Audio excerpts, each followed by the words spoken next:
The disappearance of Jimmy Hoffa, a mystery that haunts America. Imagine a warm summer afternoon, the kind where the sun hangs low and the air hums with the promise of secrets. On July 30th, 1975, in the quiet suburban sprawl of Bloomfield, Michigan, a man steps out of his car and walks toward the Machus Red Fox restaurant. His name is Jimmy Hoffa, once the most powerful union leader in America, a titan who shook the foundations of labor and danced with the devil in the shadows of the mafia. That day, he had an appointment, one cloaked in whispers of danger. By nightfall, Hoffa was gone, swallowed by a mystery that has haunted the nation for nearly half a century. His car was found the next morning, its driver's door flung wide open, as if beckoning someone or something to follow. What happened to Jimmy Hoffa, and why does his ghost still linger in our collective imagination? Hoffa wasn't just anyone. At 62, he was the former president of the Teamsters, a union that held the pulse of America's working class. He was a man of contradictions, a champion of workers' rights, yet tainted by corruption.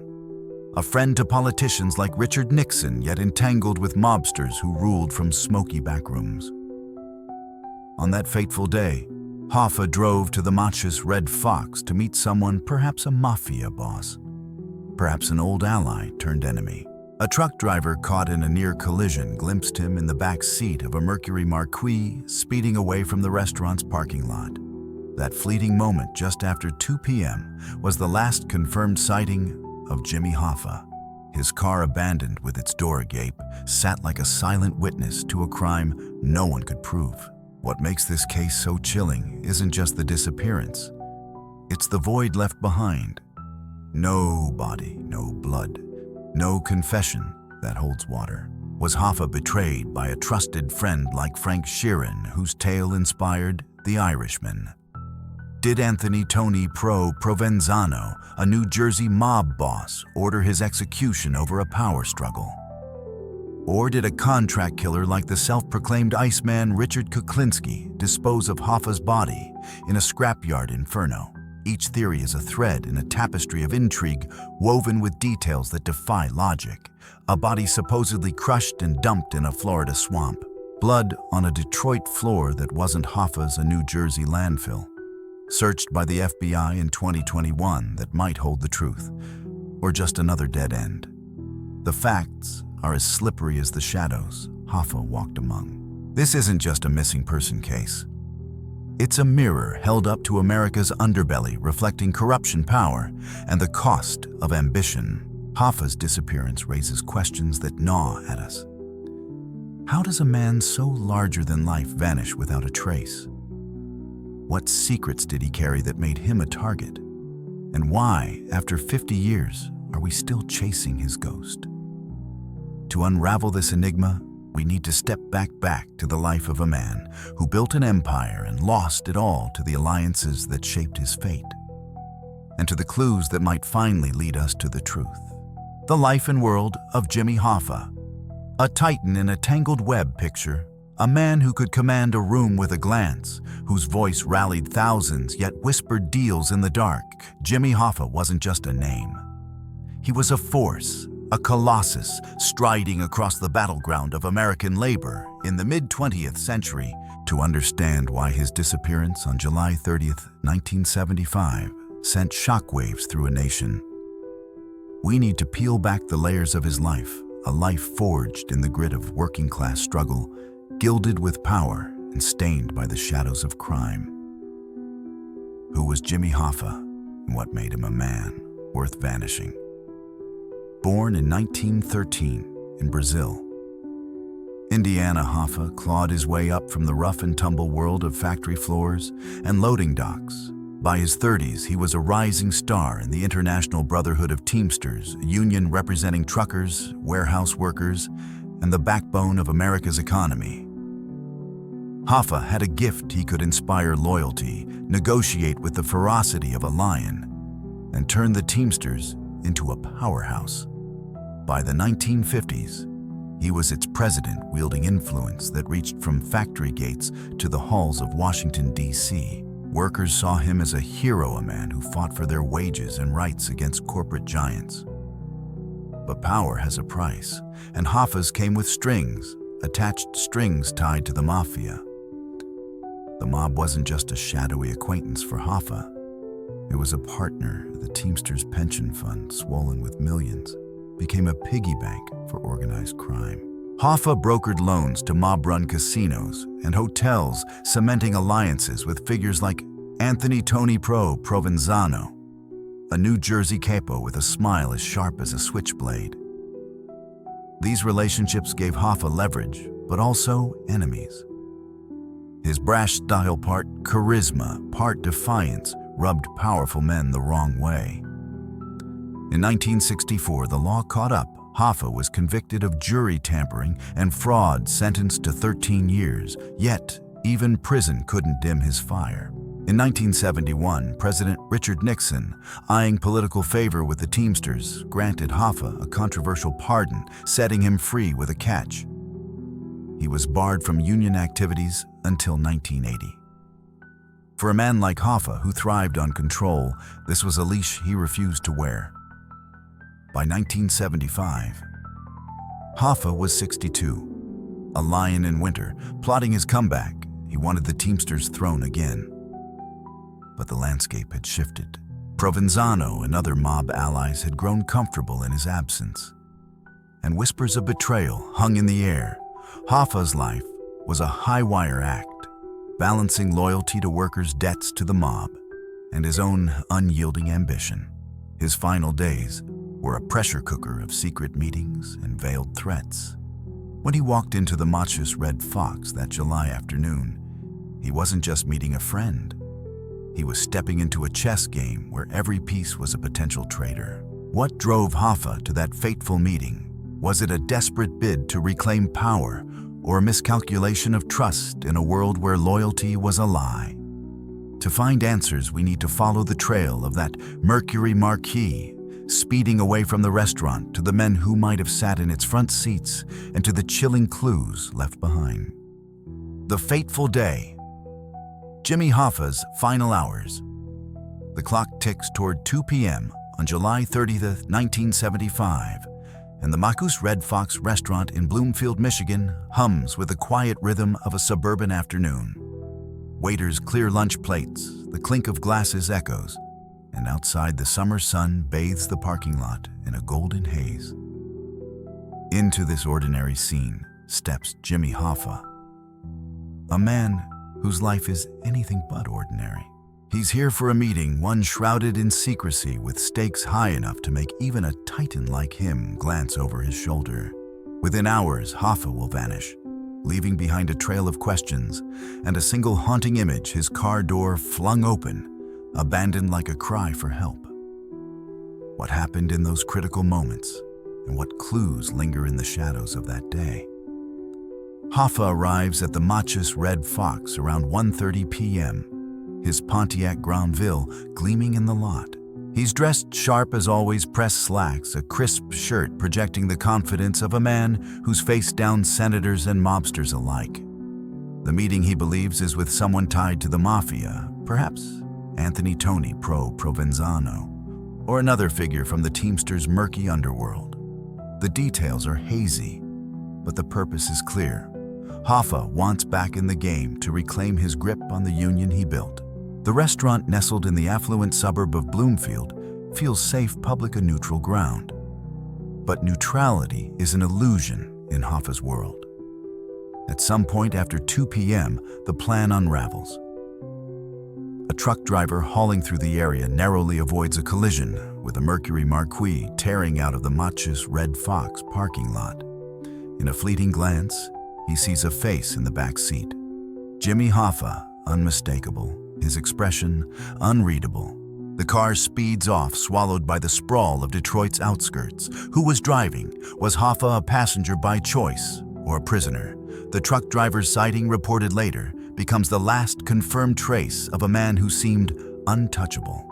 By the time night falls, Hoffa is gone and the restaurant lot is eerily quiet. The next morning, July 31st, Police find Hoffa's car still parked at the Machus Red Fox. The driver's door hangs open. A detail that chills investigators. No blood, no signs of a struggle, no fingerprints that point to a culprit. The car is a silent witness. Its open door, a taunt.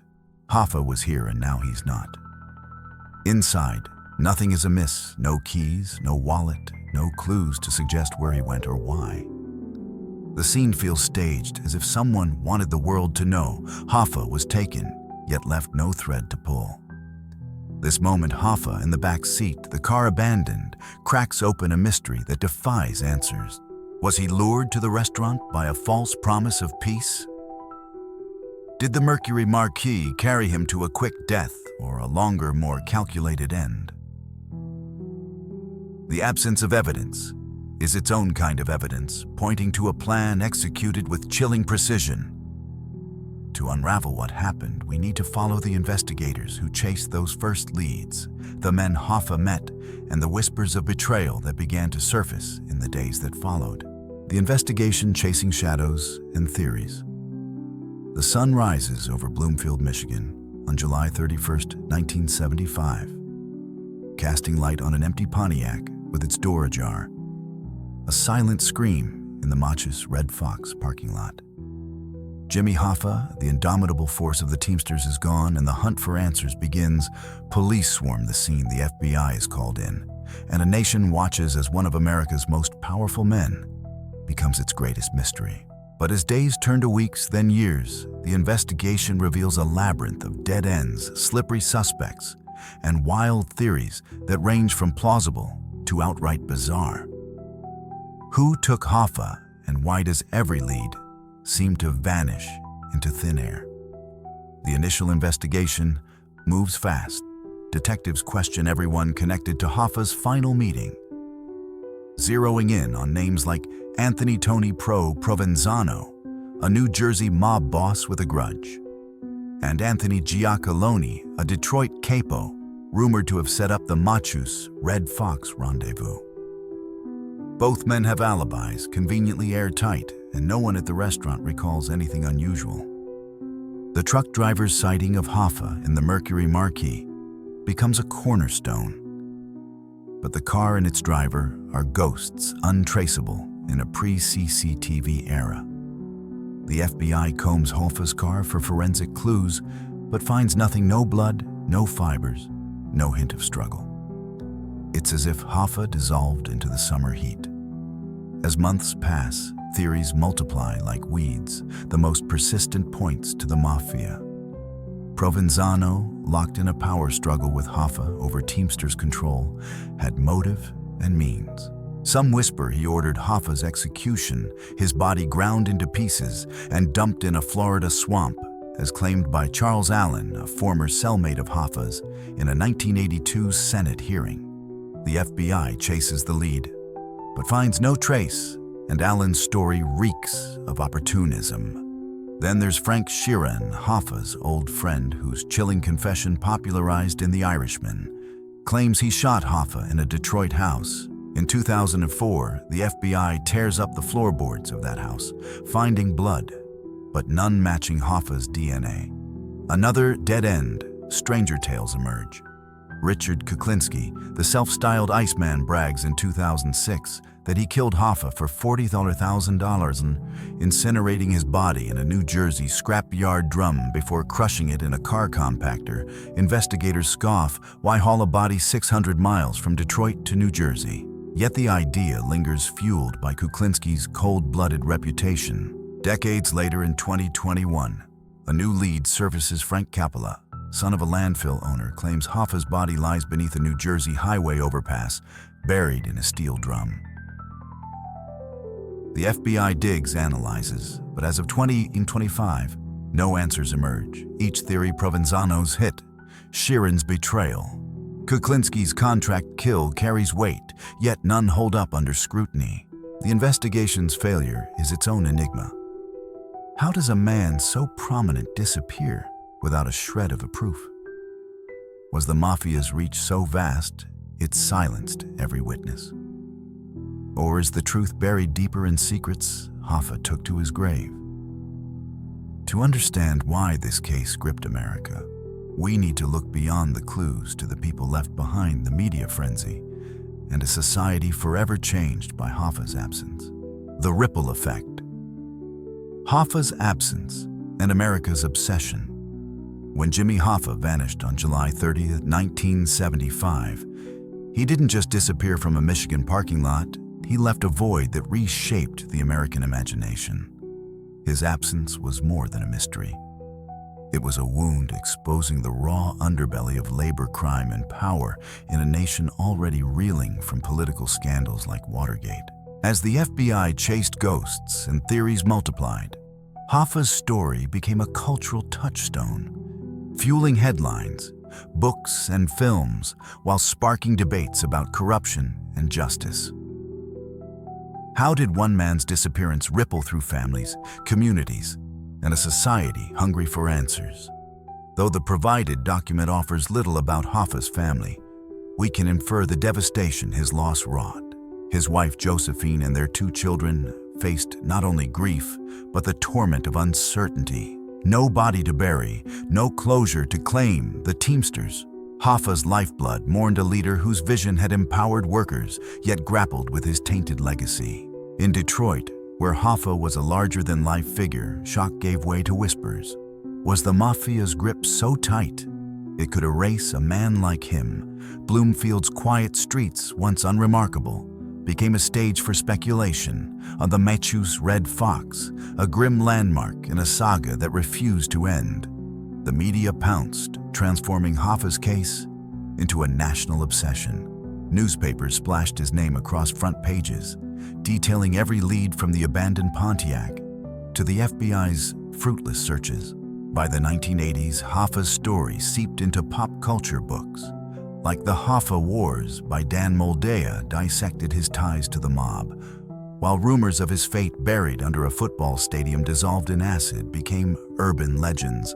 The 2019 film The Irishman, with its portrayal of Frank Sheeran's alleged betrayal, reignited fascination, blending fact and fiction into a cinematic elegy. Television specials and true crime podcasts kept the case alive, each retelling cementing Hoffa as a symbol of America's unresolved shadows. Beyond entertainment, Hoffa's disappearance struck a deeper chord. It laid bare the corruption festering within labor unions, where ideals of workers' rights tangled with organized crime. His ties to the mafia, once whispered, became a public reckoning, prompting scrutiny of the Teamsters pension fund and its mob-backed deals. The case also highlighted the limits of justice. Despite the FBI's manpower, no one was ever charged, no body ever found. This failure fueled distrust in institutions, echoing broader anxieties of the post-Watergate era. Hoffa's story wasn't just about a missing man. It was about a system that let power and crime intertwine unchecked. The ripple effect persists. In 2021, when the FBI dug beneath a New Jersey highway based on a dying man's tip, news outlets buzzed with hope, only to fall silent again. Hoffa's name still evokes questions about loyalty, betrayal, and the cost of ambition. His disappearance didn't just change history. It became history, a mirror reflecting America's fascination with its own darkness. To grasp why this mystery endures, we must dive deeper into the clues that surfaced years later, the secrets that might still lie buried, and the tantalizing possibility that the truth is closer than we think. New clues and enduring mysteries. The search for Jimmy Hoffa. Decades after Jimmy Hoffa vanished from the Machu's Red Fox parking lot on July 30th, 1975, his disappearance remains a puzzle with pieces that refuse to fit. The FBI's early lead suspects like Anthony Tony Pro Provenzano, fleeting sightings in a Mercury Marquis, faded into a fog of alibis and dead ends. Yet like a ghost that won't rest, Hoffa's case keeps resurfacing with fresh clues and tantalizing whispers that pull us back into the mystery. From blood-stained floorboards to a landfill in New Jersey, each new revelation promises answers. but delivers only questions. What secrets lie buried? And why does Hoffa's fate still elude us? The years following Hoffa's disappearance were a carousel of theories, each more vivid than the last. In 1982, Charles Allen, a former cellmate, spun a grisly tale to a Senate committee. Hoffa's body, he claimed, was pulverized and dumped in a Florida swamp. The FBI searched, but found nothing dismissing Allen as a fame seeker. Then came Frank Sheeran, the Teamsters loyalist, whose confession that he lured Hoffa to a Detroit house and shot him became the heart of the Irishman. In 2004, investigators ripped up the floor of that house, finding traces of blood, but none tied to Hoffa. Another lead, another letdown. Richard Kuklinski, the Iceman, added fuel in 2006, boasting he'd killed Hoffa and torched his body in a New Jersey scrapyard, the logistics hauling a corpse 600 miles strained belief, and experts like Bob Buccino scoffed at the claim. But in 2020, a new thread emerged, one that felt different. Frank Coppola, the son of a New Jersey landfill owner, stepped forward before his death with a story that sent chills through investigators. He claimed his father, a mob associate, had buried Hoffa's body in a steel drum beneath a highway overpass, just 100 meters from a Jersey City dump. The site, Coppola said, was a mob graveyard, a place where secrets were sealed in rust and earth. In November 2021, the FBI descended with excavators, sifting through dirt for evidence of the Teamsters Titan. The operation made headlines, rekindling hope that Hoffa's resting place was finally within reach. Yet as of 2025, the results remain locked away, the agency's silence deafening. Did they find traces of a drum, a fragment of truth, or just another echo of a case that thrives on shadows? These late-breaking clues, Coppola's tip, the Jersey dig, reveal the paradox of Hoffa's mystery. Every step forward feels like a step into the unknown. Was Hoffa betrayed by a friend like Sheeran, erased by a pro like Kuklinski, or hidden by a mob machine too vast to crack?